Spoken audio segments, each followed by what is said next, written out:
حضرت ابن عباس رضی اللہ عنہ بیان کرتے ہیں، رسول اللہ صلی اللہ علیہ وسلم نے فرمایا، کیا میں تمہیں بہترین شخص کے بارے میں نہ بتاؤں؟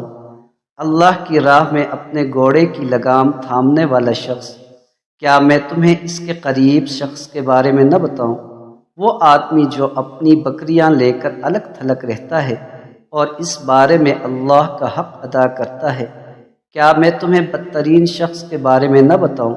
وہ آدمی جس سے اللہ کے نام پر سوال کیا جائے اور وہ نہ دے۔ مشکوٰۃ المصابیح حدیث نمبر 941۔ حضرت ابو ہریرہ اور حکیم ابن حزام رضی اللہ عنہما بیان کرتے ہیں، رسول اللہ صلی اللہ علیہ وسلم نے فرمایا، بہترین صدقہ وہ ہے جس کے پیچھے غنا ہو، اور صدقہ کی ابتدا اپنے زیر کفالت افراد سے کر۔ مشکوٰۃ المصابیح حدیث نمبر 929۔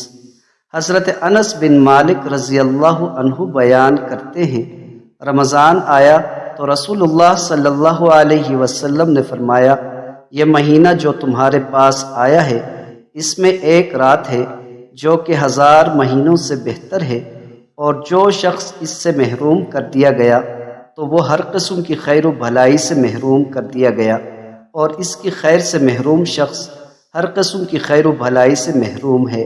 مشکوٰۃ المصابیح حدیث نمبر 964۔